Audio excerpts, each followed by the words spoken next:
PHP फ्रैक्सी leader असीस गयादीन इस बात से काफी खुश है कि एक onafhankelijk onderzoek की जा रही है जो omstreden gunning था साउथ अपूरा प्रोजेक्ट का। वो काफी तारीफ कर रहे हैं जो यूरिदिस स्थापन लिया गया है अन्नीमिंग्समाatschappai बैताली एनफी के जरिए और कहता है कि बहुत जरूरी है ट्रांसपेरेंट aanbestedingsprocedures का। गयादीन प्लेट कर रहे हैं strengere wetgeving और anti corruptie maatregelen के लिए misstanden से बचने के लिए। kantonrechter ने अप्रैल के 2 तारीख को एक voorlopig uitvoerverbod opleg किया है staat को इस साक को afrond होने तक।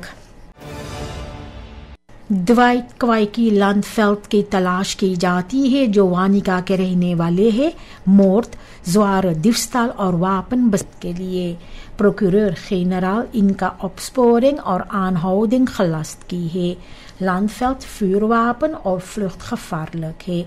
सिपाही जनता को पुकार कर रहे हैं चौकन्ने रहने को और जनता से गुजारिश कर रहे हैं टिप्स के साथ में afdeling kapitale delicten के पास ताल्लुकात करने को। तार का नंबर है 40 36 45 या तो कमांड सेंटर 115 पर या कोई भी नजदीकी पुलिस पोस्ट पर। उनके नजदीक आप खुद मत जाइए। MS जो 26 साल का है सोमवार अप्रैल के 7 तारीख को इनको गिरफ्तार करके जेल में रख दिया गया है एक ब्रोमफिट्स के चोरी के सिलसिले में जो एतवार के शाम में लेलीडोर्प पे हुआ है। कामरा बेल्डन के मदद से इनकी तलाश की गई है और फिर इनको गिरफ्तार किया गया है। ब्रोमफिट्स वापस मिल गया है लेकिन इसको बसलाख में ले ली गई है। ओपनबार मिनिस्ट्री के साथ ओवरलैप करने के बाद MS को जेल में डाल दी गई है आगे के खोजबीन के लिए जो अभी तक जारी है। मार्च के 27 तारीख और अप्रैल के 5 तारीख के बीच में afdeling munitie en explosieven depot nationaal leger का DNV CARICOM इम्पैक्स और अमेरिकान अम्बासाडर के साथ में मिल करके vervallen munitie को नाश किया है vernietigd किया है। ये actie gericht था op het veilig verwijderen van onbruikbare munitie ताकि जो veiligheid है और voorraad beheer है उसको और बेहतर किया जा सके। 16 अप्रैल के 4 तारीख को वेयर को वाकिबासु 2 के आसपास में लूटा गया है 2 खवापंद खमस्कर्द आदमियों के जरिए। ये दादर्स ये लुटेरे ने 4 बार उन पर गोली चलाई है और उनका सोने का गले का चेन जो 28 ग्राम का था उनसे लूटे है। वेयर को गोली लगा है उनका लिंकर बेन और आर्म में लेकिन वो अनस्प्रेकबार था। इनको ले जाया गया है पॉलीक्लिनिक जो है मेडिस ज़ोर्ग के लिए। इस साक को afdeling regio midden के हवाले कर दी गई है आगे के खोजबीन के लिए। kantonrechter ने van het Hogeruisstraat Slangenhoutstraat project को रोक दिया है और सरकार को मना किया है aanbestedingen जारी करने को या एक overeenkomst बनाने को। ये फैसला लिया गया है जो eerder problemen था प्रोजेक्ट के gunning के साथ में inter American development bank IDB के जरिए और भी इंफॉर्मेशन uitlek हुआ था मिनिस्ट्री van ओपनबार werken की ओर से जिसके वजह से दोबारा aanbesteding होना चाहिए था इस प्रोजेक्ट का onderdelen की। एडवर्ड बेलफोर्ड जिनका देहांत हो गया है वो NDP के stembiljet पर कैंडिडेट रहेगा प्लेक नंबर 50 पर कहता है बीजा डायरेक्टर एस्काक ने। किस्वत फोर्जित नहीं करता है उन हालात में जहां पर कैंडिडेट का मृत्यु हो जाते हैं कैंडिडेटन lijsten के sluiting के बाद लेकिन verkiezingen से पहले और इसके वजह से जो स्टेम होंगे बेलफोर्ट के लिए, उसको एनडीपी के लिए गिना जाएगा। ये एक यूनिक सिचुएशन है क्योंकि कैंडिडेट जिनका देहांत हो जाएंगे फरकिसें के बाद में, तो उनको फरफांग किया जा सकता है।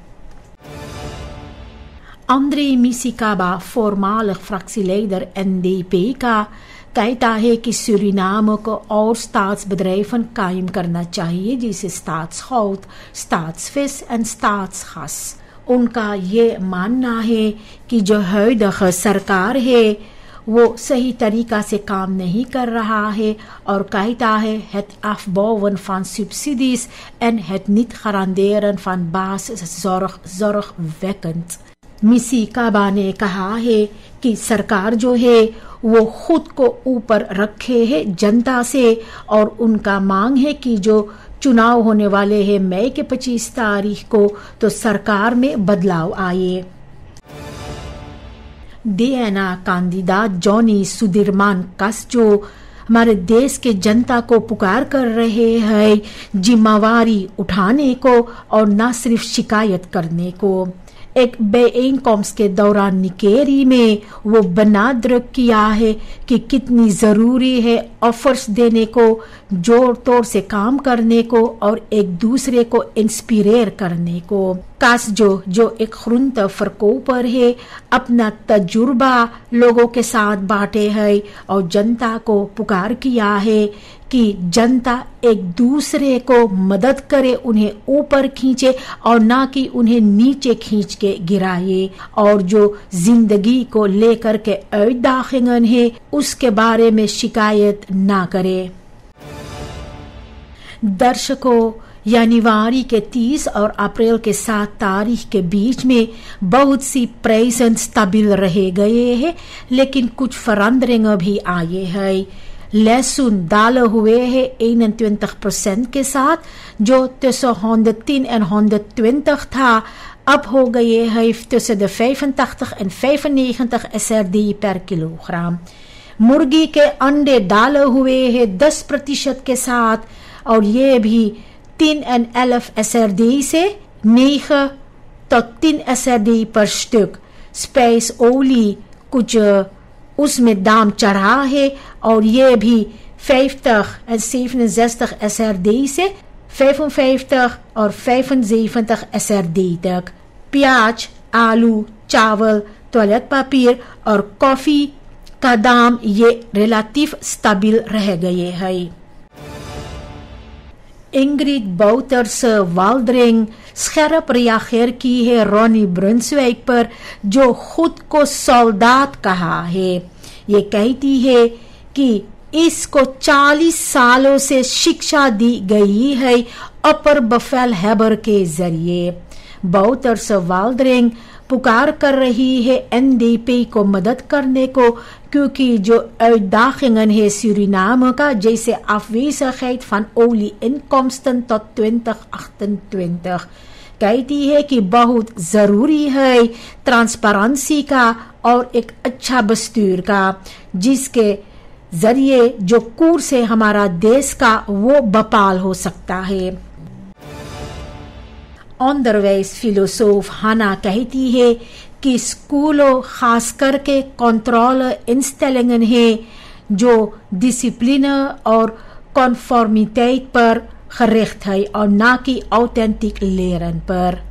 ये ध्यान दे रही है जो स्ट्रिक्ट लेस रोस्टर है और जो फोकस है खहोरजाम है पर, जिसके वजह से जो क्रिएटिविटेट है ले लेंगन का वो बल्लमर होते हैं, उसमें रुकावट आते हैं।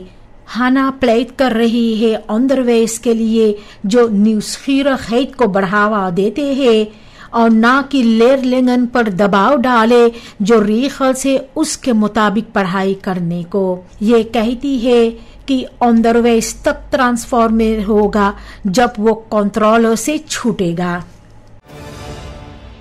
साल 2025 इसी साल के पहला क्वार्टाल में सिपाही करीबन 1650 फर्दख्तन को गिरफ्तार किया है, जिनमें से 858 को जेल में डाला गया है। इसके अलावा 1365 दोषी ओपनबार मिनिस्टेरी के पास इन दिन की गई है। 1777 veiligheidscontroles uitvoer की गई है। सिपाही ने 18 vuurwapen, 16 jachtgeweren और 2 schouderwapens को बसलाह में लिया है। साथ ही साथ 242 rijbewijzen को इनफॉर्दर की गई है जोर से मोटर गाड़ी चलाने के लिए। कॉर्प्स शेफ ब्रायन इसाक बनादृक किया है जो क्रूशियल रोल है जनता का टिप्स बांटने से। कॉर्प्स पुलिस सूरीनाम कोशिश कर रहे हैं ओपन बार ऑर्डर को handhaaf करने के लिए। धान के खेतियों को मिलेगा एक ऑपको प्राइस 500 SRD एक बस्ता के लिए और सब्सिडी 100 SRD का एक बस्ता के लिए। खेतियों को भी 5000 SRD मिलेगा पर हेक्टार इन खजाइत लान के लिए और ये एक मदद है जो लाख aanbod इस सेशन में उन लोगों को मिला है। ये regeling goedkeur हुआ है एक bijeenkomst के दौरान जो था Vereniging Belangengroep Paddy Verbouwers Nikeri और मिनिस्टर परमानंद सिउद्दीन के बीच में। सरकार इसके अलावा 70 मिलियन SRD सब्सिडी बसखेक बार किया है खेतियों को मदद करने के लिए। रशीद दुखी ने क्रिटिक दिया है जो betrokkenheid है Ministerie van Landbouw, Veeteelt en Visserij LVV का जो aanbesteding की गई है सड़क का अपूरा और निकेरी के बीच में। वो कहता है कि LVV को ध्यान देना चाहिए landbouw पर और ना कि इंफ्रास्ट्रक्चर पर। दुखी ने भी कहा है कि रेख्तर ये प्रोजेक्ट को रोक दिया है क्योंकि कुछ onregelmatigheden है प्रोसेस में। वो चाहता है और ट्रांसपेरेंसी और वो duidelijkheid मांग रहे हैं जो rolverdeling है मिनिस्टरीज के बीच में। अप्रैल के 8 तारीख को जो स्पेशलिस्टिस RBT ट्रेनिंग था वो अफ्रंट हुआ है जहां पर 90 पुलिसी ambtenaren को सर्टिफिकेट मिला है। ये ट्रेनिंग में था aanhoudingstechnieken, tactieken voor diverse scenario's। कमिसारिस Maureen Pallentak और ऋषि अकाल बनादृक किया है कि बहुत जरूरी है इंtegriteit का, जबकि कॉर्प्स शेफ ब्रायन इसाक ने deelnemers को बधाइयां दिया है और उन लोगों को aanmoedig किया है जो vaardigheden है उसे ontwikkel करने के लिए और आगे में। इंस्ट्रक्टर्स जो थे उन लोगों को भी धन्यवाद दिया गया है इन लोगों का kennis overdracht के लिए। इस दिन को समाप्त की गई है एक स्पीड मार्च के साथ में जो करीबन 11 किलोमीटर का था जहां पर corps chef Isaac, mobile eenheid और बाकी टीम्स भी शामिल थे। ये इवेनेमेंट एक नया फासे मार्कर किया है ऑपरेशनल gereedheid जो है कॉर्प्स पुलिस सूरीनाम का। अप्रैल के 7 तारीख को सूरीनाम से ambassade बीजिंग में 49 jaar diplomatieke betrekkingen met China को मनाए है। रात्रि शुरुआत हुआ है दोनों देशों का volksliederen के साथ में और toespraken ambassadeur Pek Fung Chong और Sun Yi के जरिए। होogtepunt था एक culturele kledingsexpositie जो rijke diversiteit Suriname का benadruk किया है और ये पेश की गई है सूरीनाम से स्टूडेंटन के जरिए चीना में।